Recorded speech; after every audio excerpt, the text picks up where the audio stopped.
حسین زمین کا سب سے اعلیٰ انسان تھا، اللہ کی قسم آج بھی جن کے ہاتھوں سے حسین پاک شہید ہوئے ان کی نسلوں کو آج بھی سزا مل رہی ہے، قیامت تک وہ اپنے آپ کو پیٹتے رہیں گے، مارتے رہیں گے، خنجر کھاتے رہیں گے، زنجیریں کھاتے رہیں گے۔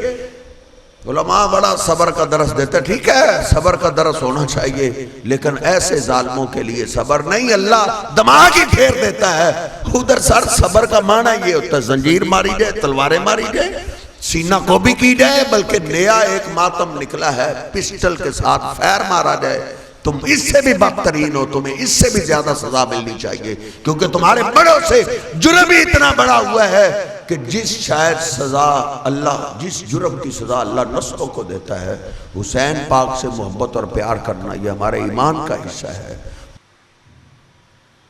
سیدہ ام سلمہ رضی اللہ تعالیٰ عنہ بیان کرتی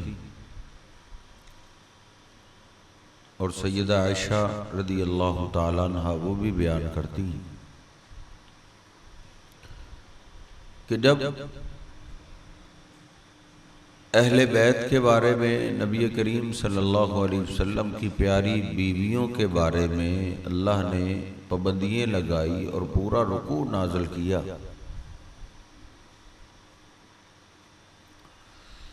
اور اللہ نے کہا یا نساء النبی لستن کاحد من النساء، اے میرے نبی کی عورتوں تم عام عورتوں جیسی نہیں ہو، تمہاری شان باقیوں سے الگ ہے۔ کوئی تم میں سے جرم کرے اس کو سزا ڈبل ملے گی، کوئی تم میں سے نیکی کرے تو اس کو اجر ڈبل ملے گا۔ کرنا فی بیوتکن، اپنے گھروں میں ٹھہری رہو، ولا تبرجن تبرج الجاہلیت الاولی، جہلیت والی چال تم میں سے کسی کے نہیں ہونی چاہیے۔ وَأَقِمْنَ الصَّلَاةَ وَآتِينَ الزَّكَاةَ وَأَطِعْنَ اللَّهَ وَرَسُولَهُ، نمازوں کی پابندی کرو، صدقات و خیرات کرو، اور میرے پیغمبر کی فرما برداری کرو۔ یہ ساری پابندیاں اللہ نے نبی کریم صلی اللہ علیہ وسلم کی بیویوں پہ لگا کے آخر میں کہا ہے انما یرید اللہ لیذہب عنکم الرجس اہل البیت، اے میرے پیغمبر کے اہل بیت، اے میرے پیغمبر کے گھر والوں، اے میرے پیغمبر کی فیملی کے لوگوں، اللہ تم پہ یہ پابندیاں لگا کے تمہیں پاک صاف کرنا چاہتا ہے۔ اس پورے رکوع میں نبی کریم صلی اللہ علیہ وسلم کی بیویوں کا ہی ذکر ہے۔ جب یہ آیہ مبارکہ اتری تو نبی کریم صلی اللہ علیہ وسلم نے سیدہ فاطمہ کو بلایا، جناب علی پاک کو بلایا، اور جناب سیدنا حسن و حسین کو بھی طلب کیا۔ چاروں ہستیاں جب آپ کے گھر میں تشریف لے آئیں تو نبی کریم صلی اللہ علیہ وسلم نے حسن و حسین کو اپنی گود میں بٹھایا، ایک جانب جناب علی پاک رضی اللہ تعالیٰ عنہ، دوسری جانب سیدہ فاطمہ رضی اللہ تعالیٰ عنہ، پھر ان چاروں ہستیوں کے اوپر آپ نے اپنی چادر ڈال دی، پھر اللہ سے دعا کی اللہم ہؤلاء اہل بیتی، اللہم، آپ جانتے ہیں نبی کریم صلی اللہ علیہ وسلم جب اللہ سے کچھ مانگتے تھے تو اللہم کہتے تھے، دعا کرنے کا یہ طریقہ، جیسے آپ کی دعائیں آپ پڑھتے رہتے ہیں، مسجد نکلنے کی، داخل ہونے کی، دودھ پینے کی، گھر میں انٹر ہونے کی، گھر سے نکلنے کی، بازار جانے کی، ساری دعاؤں سے پہلے اللہم، اے اللہ۔ آج بھی نبی کریم صلی اللہ علیہ وسلم دعا کر رہے ہیں اور کیا کہہ رہے ہیں؟ اللہم ہؤلاء اہل بیتی، اے میرے اللہ ان چاروں ہستیوں کو بھی میرے اہل بیت میں شامل کر دے، اے اللہ ان کو بھی پاک صاف کر دے۔ نبی کریم صلی اللہ علیہ وسلم نے یہ اللہ سے 3 بار دعا کی، اور اور سیدہ عائشہ رضی اللہ تعالیٰ نے بیان کرتے ہیں کہ مسلم شریف میں حدیث پاک ہے، فرماتی ہیں کہ نبی کریم صلی اللہ علیہ وسلم ایک دفعہ میرے گھر میں تھے، تو سیدہ فاطمہ آئی، جناب سیدنا حسن و حسین بھی ساتھ، پیچھے جناب علی پاک بھی آ گئے۔ آپ نے ان چاروں ہستیوں کو اپنی چادر کے نیچے پھر چھپا لیا اور پھر آپ نے یہ آیت پڑھنا شروع کر دی، انما یرید اللہ لیذہب عنکم الرجس اہل البیت ویطہرکم تطہیرا۔ تم چاروں کو اللہ میری چادر میں لا کے تمہیں بھی پاک کرنا چاہتا ہے، صاف کرنا چاہتا ہے، معاشرے کی غلاظتوں سے اللہ تمہیں پاک صاف کرنا چاہتا ہے۔ فرماتی ہیں کہ جب آپ نے یہ آیت بار بار پڑھی تو ہم سمجھ گئی کہ اللہ سبحانہ و تعالی نے نبی کریم صلی اللہ علیہ وسلم کی دعا کو قبول کر لیا ہے اور ان چاروں ہستیوں کو بھی اہل بیت میں شامل کر دیا۔ اور مسلم شریف میں حدیث پاک ہے، جب عیسائیوں سے مبالغہ ہوا تو اس موقع پہ بھی نبی کریم صلی اللہ علیہ وسلم نے ان چاروں ہستیوں کو بلا کے اللہ کے آگے درخواست یہی کی تھی، اللہم ہؤلاء اہلی، اے اللہ یہ بھی میری فیملی ہے، یہ بھی میرے اہل بیت ہے۔ تو جس طرح آپ کی باقی فیملی کی شان ہے، سیدہ عائشہ کی شان ہے، سیدہ خدیجہ کی شان ہے، آپ کی فیملی کے لوگوں کی شان ہے، ایسے ہی ان چار ہستیوں کی بھی شان ہے، ان کی بھی عظمت ہے۔ اذہب عنہم الرجس وطہرہم تطہیرا، ان چاروں کے لیے بھی اللہ کے پیغمبر نے اللہ سے دعا کی ہے، اللہ ان کو بھی پاک کر دے۔ یہ چاروں ہستیاں بھی پاک ہیں، صحابہ سارے ہی پاک ہیں، لیکن یہ خاص پاک ہیں چاروں ہستیاں جن سے نبی کریم صلی اللہ علیہ وسلم کو بڑا پیار تھا، بڑی دل لگی تھی، بڑی محبت تھی۔ اللہ نے ان چاروں ہستیوں کو بھی پاک کیا ہے۔ کس چیز سے پاک کیا ہے؟ سب سے بڑی دو غلاظتیں ہیں، دو غلاظتیں سب سے بھیانک ہیں جن سے اللہ نفرت کرتا ہے، ان چاروں ہستیوں کو اللہ نے ان دونوں غلاظتوں سے پاک اور صاف کر دیا۔ ایک غلاظت شرک ہے، شرک، اور دوسری غلاظت بدعت ہے۔ شرک اور بدعت سے اللہ نے ان چاروں ہستیوں کو پاک کر دیا۔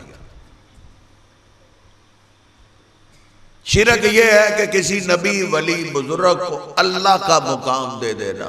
یہ چاروں ہستیاں کسی کو اللہ کے برابر نہیں سمجھتی تھی، یہ چاروں ہستیاں شرک سے پاک تھی۔ ایک ایک کی میں تفصیل آگے وقتاً فوقتاً کرتا جاؤں۔ اور دوسری غلاظت ہے بدعت۔ بدعتی آدمی یہ سمجھتا ہے، جو اللہ نے کہا نا الیوم اکملت لکم دینکم، میں نے آج دین مکمل کر دیا ہے۔ بدعتی آدمی سمجھتا ہے دین مکمل نہیں، یہ کسر رہتی تھی جو میں نے شروع کر دی۔ یہ چاروں ہستیاں بدعت سے بھی پاک ہیں۔ نبی کریم صلی اللہ علیہ وسلم ہر خطبے میں پڑھا کرتے تھے، کل بدعت ضلالہ وکل ضلالۃ فی النار۔ زندگی میں آپ نے بے شمار خطبے دیے، ہر خطبے میں آپ پڑھا کرتے تھے ہر بدعت گمراہی ہے اور ہر گمراہی انسان کو آگ میں لے جاتی ہے۔ یہ چاروں ہستیاں اللہ کے پیغمبر پہ اعتماد کرتی تھی کہ ہمارا کام نیا دین بنانا نہیں، بلکہ جو اللہ کے پیغمبر نے ہمیں دین دے دیا ہے ہمارا کام اس پہ عمل کرنا ہے۔ اللہ کے پیغمبر علیہ السلام پہ ان کو سب سے زیادہ اعتماد تھا، یقین تھا، شک نہیں تھا۔ وہ سمجھتے تھے اللہ کے پیغمبر نے جو دین دیا ہے وہی حق ہے، اسی پہ عمل کرنا ہے۔ وہ یہ سمجھتے تھے ہمارا کام دین بنانا نہیں، ہمارا کام آپ کے بتائے ہوئے دین پہ عمل کر. اس لیے جناب علی پاک نے کوئی درود نہیں بنایا کہ یہ درود علوی ہے، یہ علی پاک نے درود بنانا. خیر یہ تو سارے صحابہ کا یہ عقیدہ تھا کہ ہمارا کام دین بنانا نہیں، ہمارا کام جو آپ نے دین دیا ہے نا اس پہ عمل کرنا.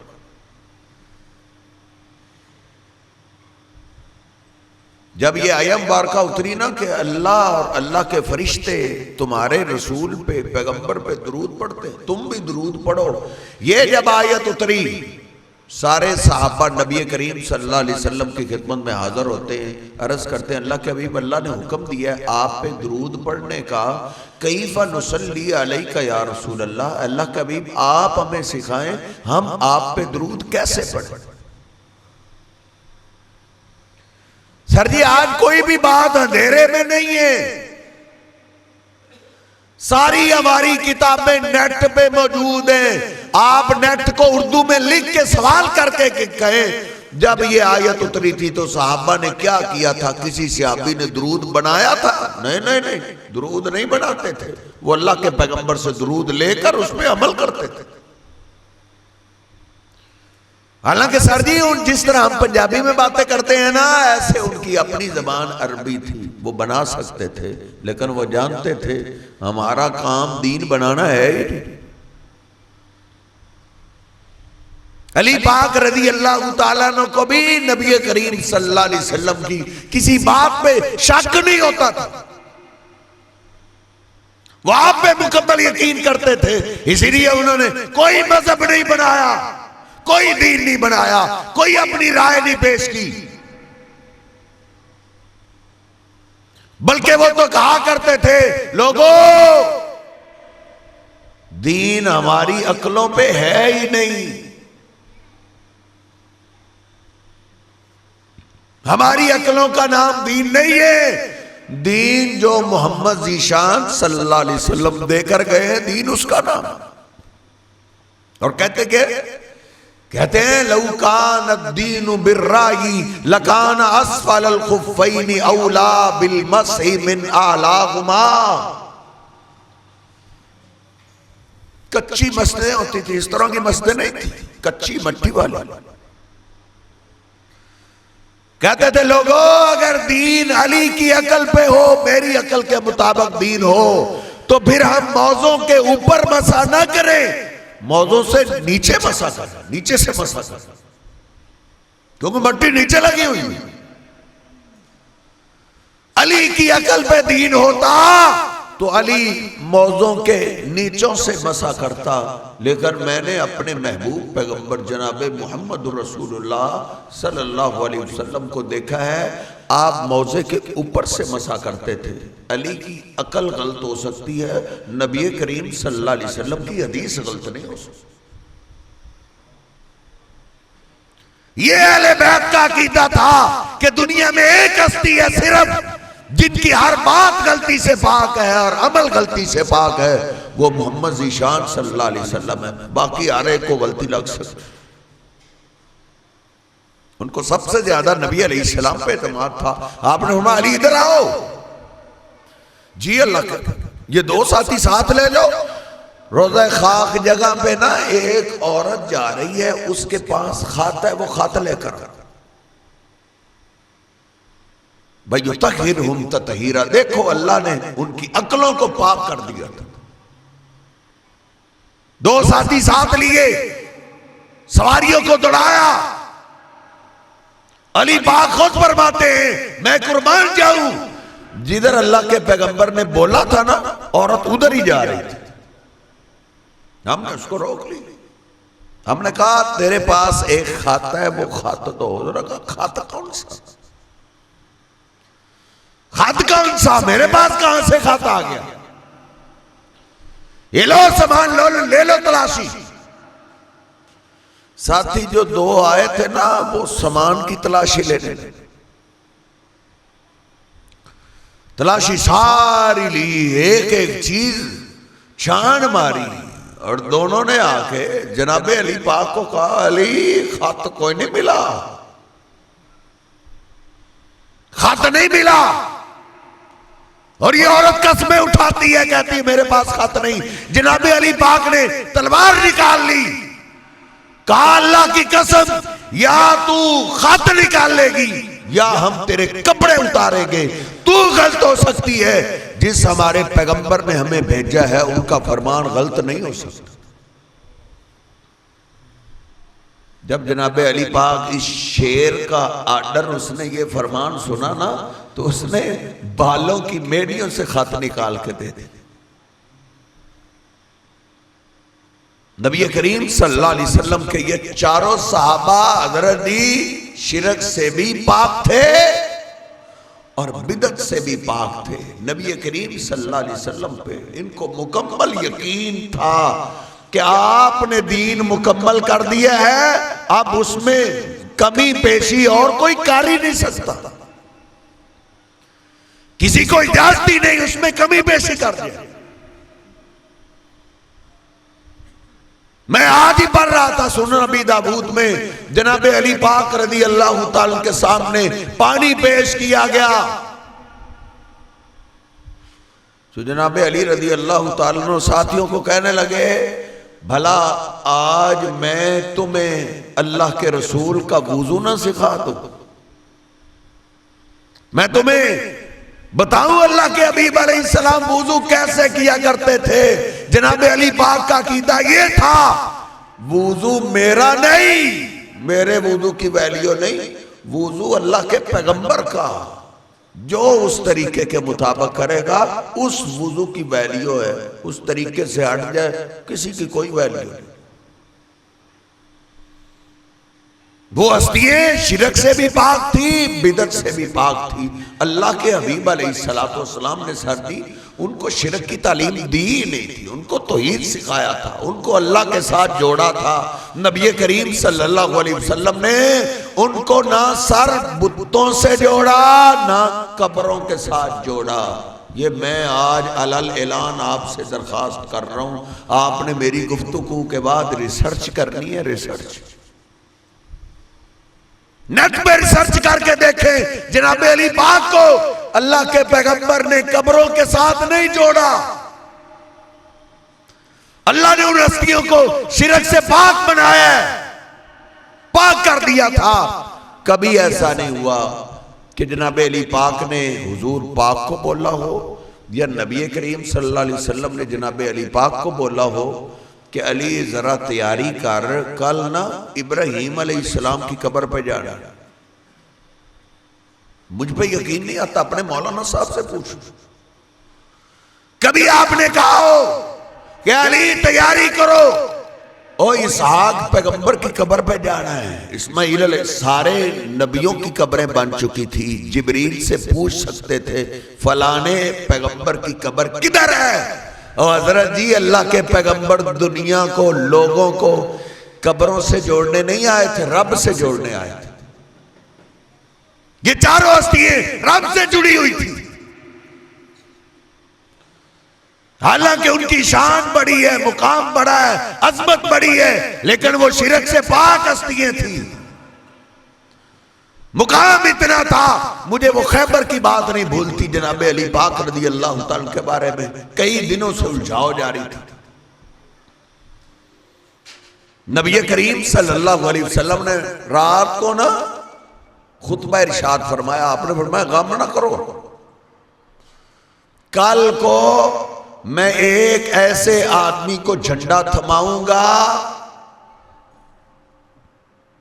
ایک ایسے آدمی کو جھنڈا تھماؤں گا یفتح اللہ علی یدیہ، اس کی قیادت میں جب تم لڑو گے نا اللہ خیبر کو فتح کر دے گا۔ وہ بندہ کوئی عام نہیں ہے، یحب اللہ ورسولہ ویحبہ اللہ ورسولہ، وہ آدمی ایسا ہے جو اللہ سے بھی محبت کرتا ہے، اللہ کے پیغمبر سے بھی محبت کرتا ہے، اور اس سے بڑی بات یہ ہے اللہ بھی اس سے محبت کرتا ہے، اللہ کے پیغمبر بھی اس سے محبت کرتا ہے۔ صحابہ کہتے ہیں وہ ساری رات ہماری اسی شوق میں گزری کہ یہ پروٹوکول، یہ عزت کس کو ملنے والی؟ عمر فاروق جیسا صحابی بھی کہتا ہے ما رأت اللہ ما رأت الا یومئذ، کبھی بھی میرے دل میں قیادت، سرداری کا، لیڈری کا کبھی بھی شوق نہیں آیا سوائے اس رات کے۔ اس رات میں بھی شوق کرتا رہا، تمنا کرتا رہا، دعا کرتا رہا، کاش یہ جھنڈا مجھے ملے، کیونکہ گارنٹی بڑی تھی۔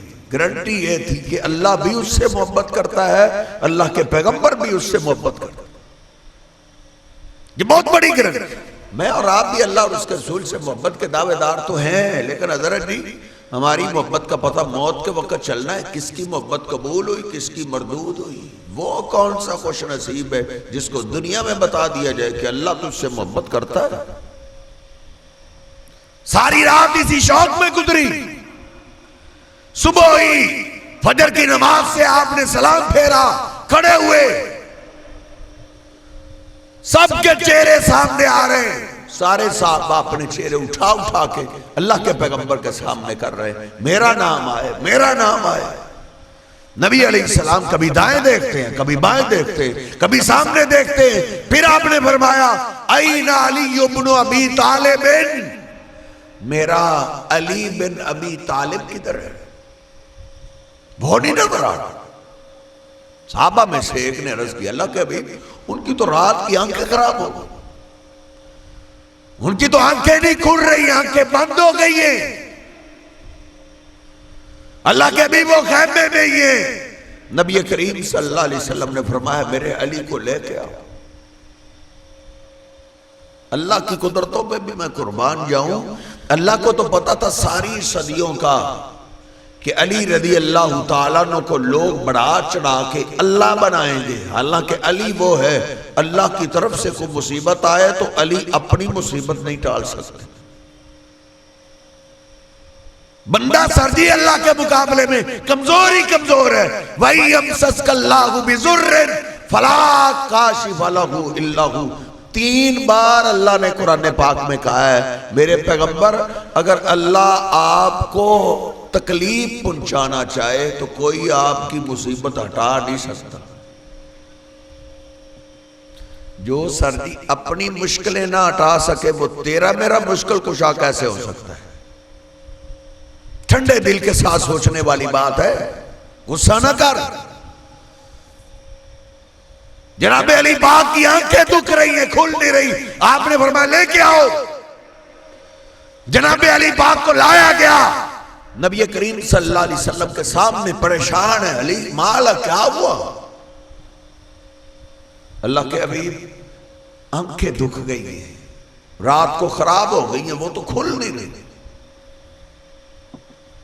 مجھ پہ تو شاید تجھے یقین نہ ہے، مولوی سے پوچھنا جا کے کہ نبی کریم صلی اللہ علیہ وسلم نے جناب علی پاک کو تویز ڈالا تھا کہ یہ تویز پہن لو تیری آنکھیں خراب ہی نہیں ہوں گی۔ کچھ چھلا دیا تھا، کچھ کڑا دیا تھا، کچھ دھاگا دیا تھا، اور نہیں حضرت جی ان چاروں ہستیوں کو اور اللہ نے شرک سے پاک کر دیا تھا۔ وہ چھلے کڑے دھاگے کی پوجا کرنے والے نہیں تھے، وہ تویز پہننے والے نہیں تھے، بلکہ نبی کریم صلی اللہ علیہ وسلم نے جناب علی پاک کو دم کیا ہے اور اپنا لعاب جناب علی پاک کی آنکھوں میں لگایا ہے، اور پھر اللہ سے دعا کی ہے اللہم اشفہی، اے اللہ دم میں نے کر دیا ہے، لعاب میں نے لگا دیا ہے، شفا تو دے۔ حضرت صاحب شفا اللہ دیتا ہے، اللہ بندوں کے بس میں نہیں ہے۔ اب تو کلینکوں پہ ہاسپٹلوں میں بھی انہوں نے ڈاکٹروں نے لکھوا دیا، بندے جو ان سے سلوک کرتے ہیں نا انہوں نے مجبوراً لکھوا دیا ہے۔ وہ کہتے ہیں او بھائیو ادھر علاج ہوتا ہے، شفا نہیں ملتی، شفا اللہ دیتا ہے۔ کہتے ہیں ہماری ڈاکٹریاں فیل ہو جاتی ہیں، ایک دو مریض آتے ہیں ایک ہی بیماری ہے، دونوں کو ہم دعائی ایک ہی لکھ دیتے، ایک کو شفا مل جاتی دوسرے کو نہیں ملتی۔ یقین یہ آتا ہے شفا دعائی میں نہیں، یہ تو علاج سنت ہے محمد ذیشان صلی اللہ علیہ وسلم کی، شفا تو اللہ دیتا ہے۔ نبی کریم صلی اللہ علیہ وسلم نے علی پاک کے لیے شفاء کا سوال بابا ابراہیم سے نہیں کیا، بابا آدم سے نہیں کیا، بابا نوح کے طفیل فلاں کے صدقے نہیں، حضرت جی ڈائریکٹ اللہ سے مانگا، اللہم اشفہی، اے اللہ علاج میں نے کر دیا، شفا تو دے دے۔ جناب علی پاک رضی اللہ تعالیٰ بیان کرتے ہیں جب نبی کریم صلی اللہ علیہ وسلم کا لعاب لگا، آپ نے دعا کی، مجھے ایسے لگا میری آنکھوں کو کچھ ہوا ہی نہیں، اور آپ نے جھنڈا تھما دیا، کالی جاؤ یہ جھنڈا ساتھ لے جاؤ، ساتھیوں کو ساتھ لے جاؤ، اتنی دیر تک واپس نہیں آنا جب تک خیبر فتح نہ ہو جائے۔ ہم بس لکیر کے فقیر آج کل پاکستانی بنے ہوئے ہیں۔ اب مجھے کوئی بتا سکتا ہے جناب علی پاک کو نبی کریم صلی اللہ علیہ وسلم نے جب جھنڈا تھمایا، اتنے صحابہ تھے، کسی ایک صحابی نے اعتراض کیا ہو کہ یہ حق میرا بنتا تھا، اس کو کیوں دے رہے ہیں؟ نہیں حضرت جی، ان کے آپس میں تعلقات تھے، وہ کسی بھائی کو، کسی دوست کو، اپنے ساتھی کی شان کو دیکھ کے خوش ہوتے تھے۔ ہم اپنی بیماریوں پہ ان کو قیاس کرتے ہیں، ہمارے ہاں یہ بیماری ہے حسد کی، بغض کی، کینے کی۔ کسی بھائی کی شان زیادہ دیکھ لیں، عزت دیکھ لیں تو ہمارے اندر تکلیف شروع ہو جاتی ہے، ہماری بیماری ہیں۔ ان ہستیوں کو اللہ نے ان بیماریوں سے پاک بنایا تھا۔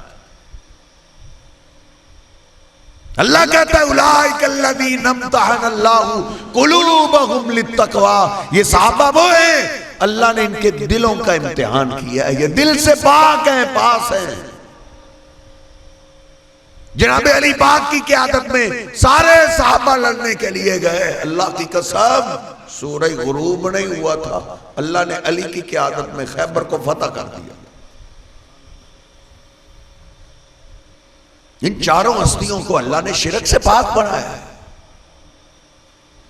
سیدہ فاطمہ رضی اللہ تعالیٰ عنہ بیان کرتی ہیں، ابا جی نے جو مجھے خاص وظیفہ بتایا نا کہ میرے بعد ہو سکتا ہے تجھ پہ کوئی پریشانی آئے، مصیبت آئے، میری بیٹی فاطمہ میرے بعد تو نے یہ وظیفہ پڑھنا ہے، یا حی یا قیوم برحمتک استغیث، اے ہمیشہ زندہ رہنے والے، اے پوری کائنات کو قائم رکھنے والے، یا حی یا قیوم برحمتک استغیث، میں تیری رحمت سے تجھ سے مدد چاہتی ہوں۔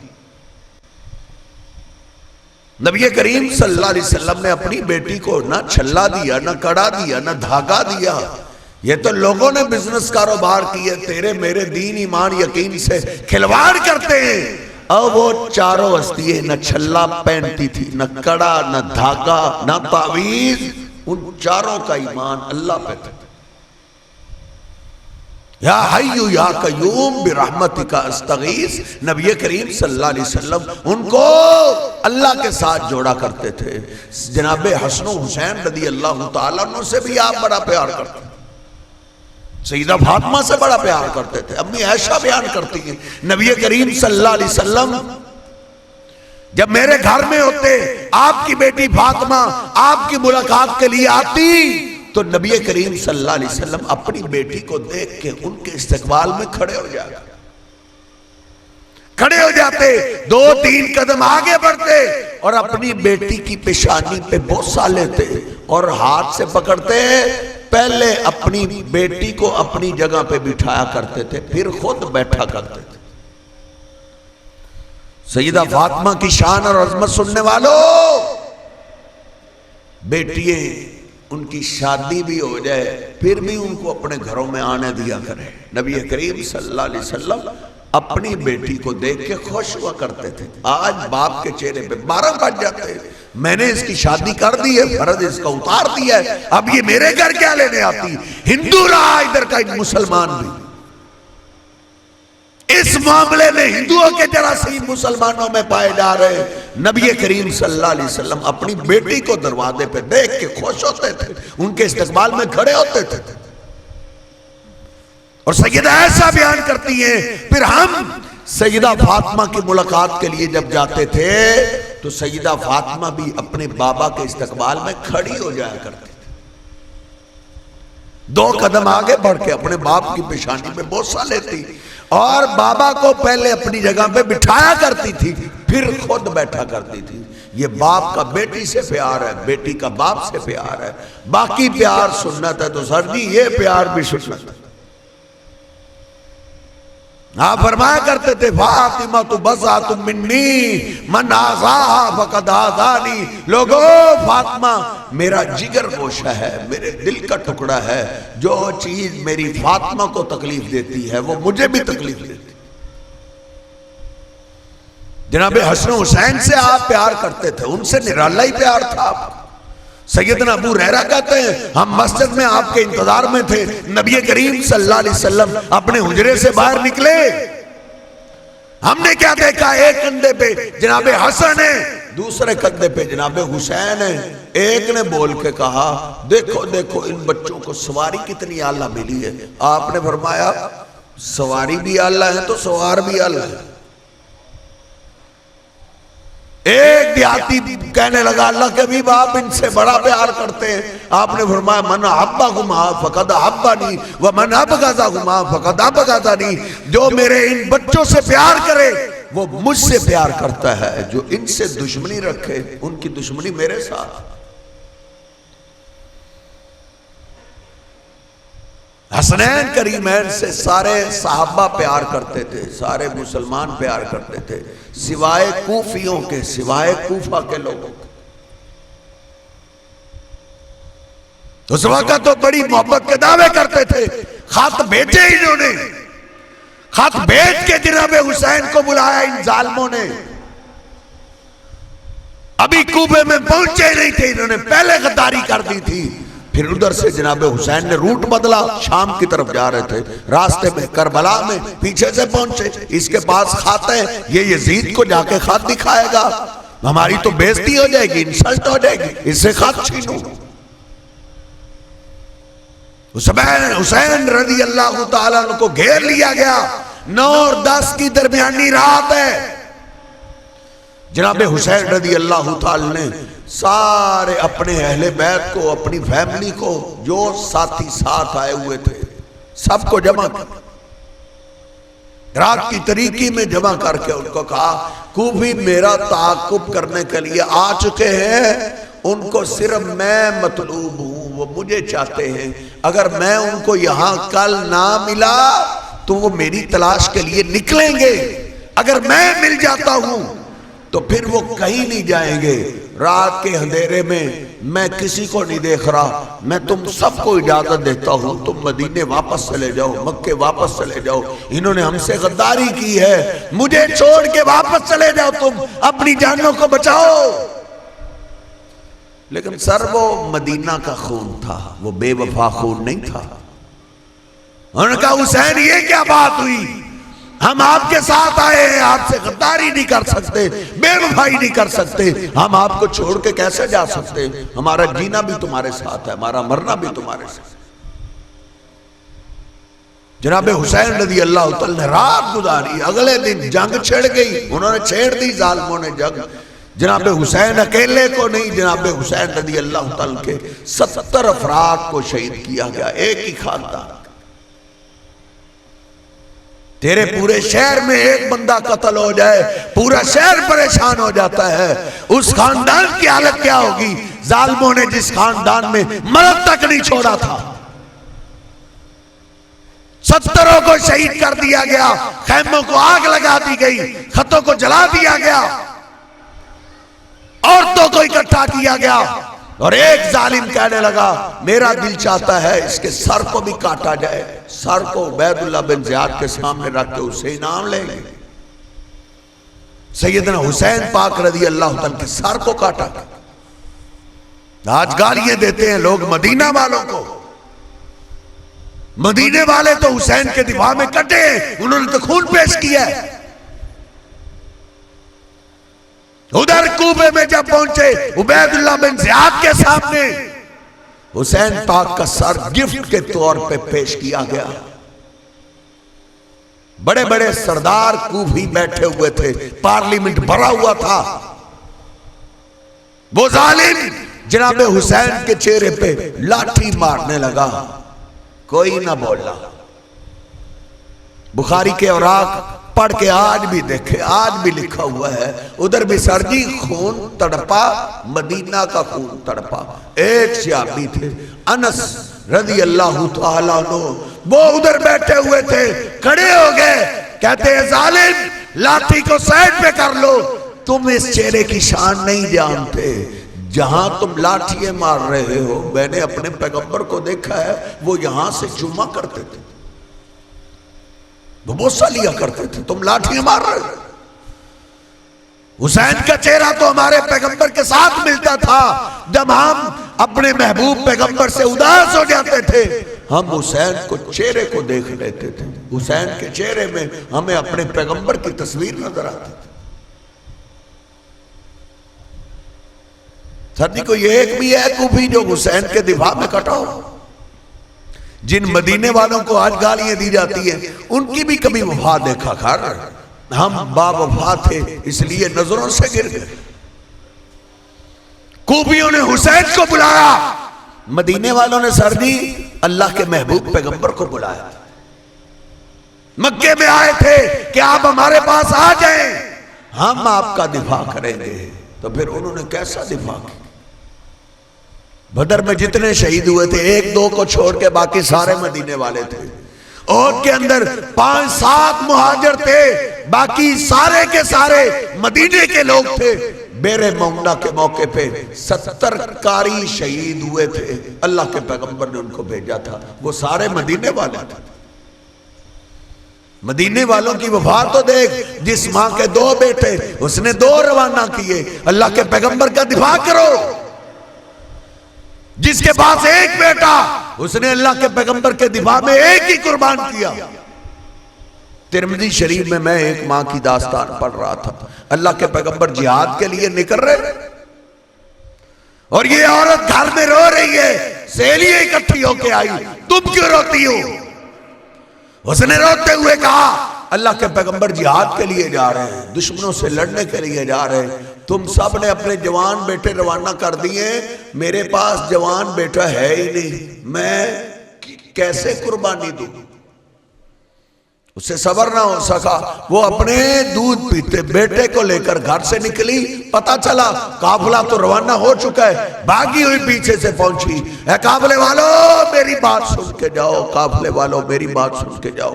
اللہ کے پیغمبر کو بتایا گیا، آپ پیچھے پلٹ کے آئے، اللہ کی بندی کیا بات ہے؟ اس نے روتے ہوئے اپنا دودھ پیتا بیٹا اللہ کے پیغمبر کے ہاتھوں میں ڈال دیا۔ اللہ کے پیغمبر آپ دشمنوں سے لڑنے کے لیے جا رہے ہیں، تو آپ نے فرمایا اس بچے کا ہم کیا کریں گے؟ یہ تو الٹا ہم پہ بوجھ ہے، ہم اس کو سنبھالیں گے یا جنگ لڑیں گے؟ وہ رو پڑی، اس نے کہا میں بھی یہ جانتی ہوں میرا بچہ تلوار نہیں اٹھا سکتا، تیر نہیں چلا سکتا، لیکن میرے دل کی منشا یہ ہے جب دشمن کا تیر آپ کی طرف آئے نا تو میرے بیٹے کو اٹھا کے آگے کر دینا، میرا بیٹا قربان ہو جائے، تیر کہیں آپ کو نہ لگ جائے۔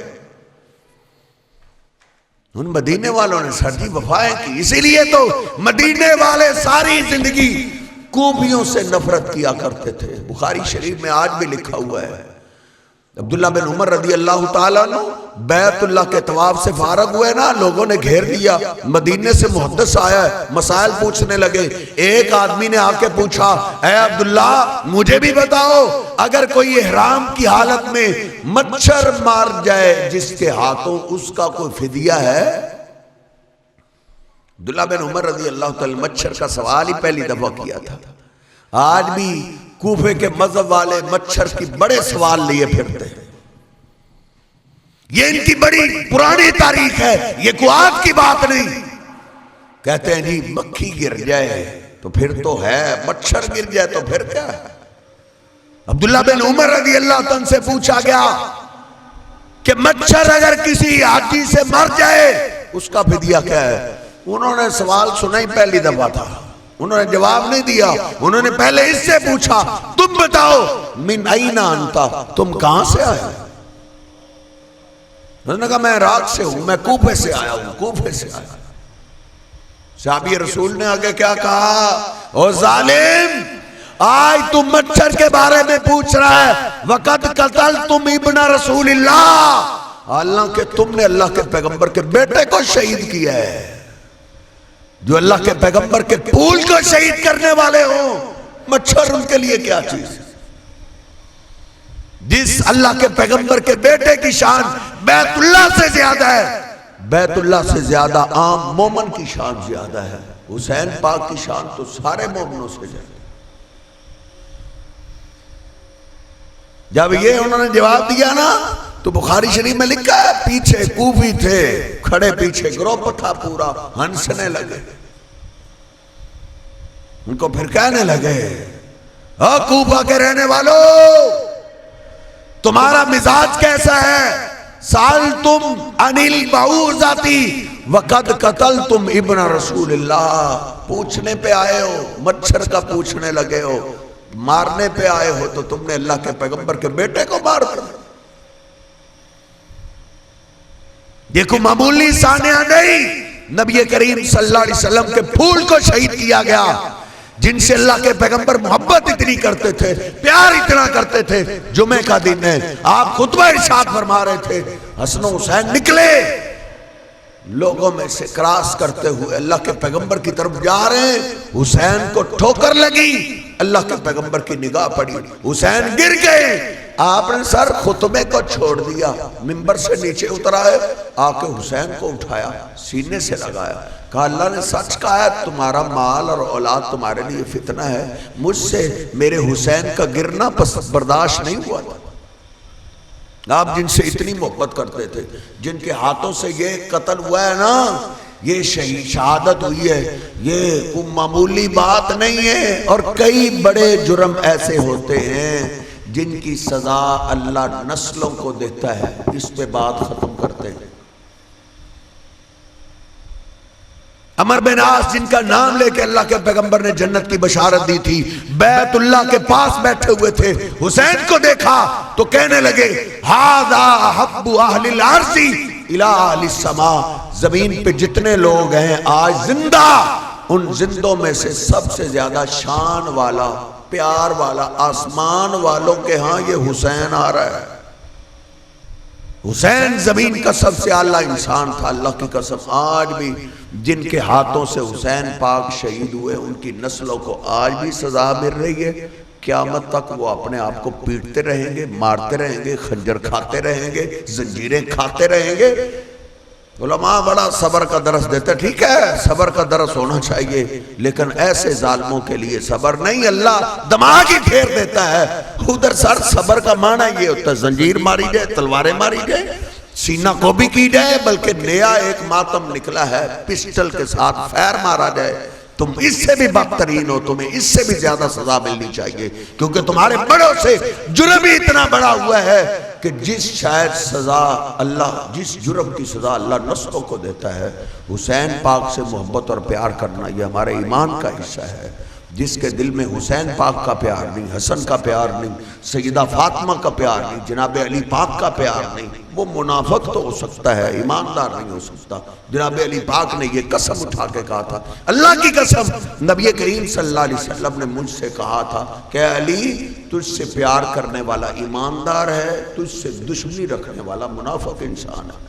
اللہ ہمیں جب تک زندہ رکھے ان چاروں ہستیوں سے محبت اور پیار میں اللہ زندہ رکھے۔ اللہ جب ہمیں موت دے قیامت کے دن اللہ ہمیں ان چاروں ہستیوں کا ساتھ نصیب فرمائے۔ وَقُولُ قَوْلِي هَٰذَا أَسْتَغْفِرُ اللَّهَ لِي وَلَكُمْ وَلِسَائِرِ الْمُسْلِمِينَ۔ لا الہ الا اللہ وحدہ لا شریک لہ لہ الملک ولہ الحمد وہو علی کل شیء قدیر۔ اللہم صلی علی محمد وازواجہ وذریتہ کما صلیت علی آل ابراہیم وبارک علی محمد وازواجہ وذریتہ کما بارکت علی آل ابراہیم انک حمید مجید۔ ربنا آتنا فی الدنیا حسنة وفی الآخرة حسنة وقنا عذاب النار۔ اللہم انا نسألک الہدى والتقى والعفاف والغنى۔ اے میرے اللہ جتنے ساتھی تشریف فرمائے ہم سب کا سننا سنانا قبول فرما۔ گناہگار ضرور ہے لیکن بندے تو تیرے ہی، اپنی رحمت سے معاف فرما، اپنے نیک بندوں میں شامل فرما، اپنے حبیب علیہ السلام کے سچے غلاموں میں شامل فرما۔ اے میرے اللہ جتنے ساتھی تشریف لائے ہیں سب کا آنا قبول فرما، ہم سب کے لیے ذریعہ نجات بنا، اس مسجد کو قیامت تک آباد فرما، جو پریشان حال ساتھی تشریف فرمائے سب کی پریشانیاں دور فرما۔ اے میرے اللہ جو تیرے گھر کو آباد کرنے میں لگے ہوئے ہیں تو ان کے گھروں کو آباد فرما، جو ساتھی اہتمام کرتے ہیں، انتظام کرتے ہیں، پیسہ خرچ کرتے ہیں، محنت کرتے ہیں، وقت لگاتے ہیں، اللہ سب کی محنتیں قبول فرما، ہم سب کے لیے ذریعہ نجات بنا، بیماروں کو شفا عطا فرما، کئی کاروباری معاملے کے اندر پریشان ہیں آسانیاں پیدا فرما، کئیوں کے پیارے تیرے پاس چلے گئے اللہ ان کی بخشش فرما۔ ربنا تقبل منا انک انت السمیع العلیم وتب علینا انک انت التواب الرحیم۔ سبحان ربک رب العزت عما یصفون وسلام علی المرسلین والحمد للہ رب العالمین۔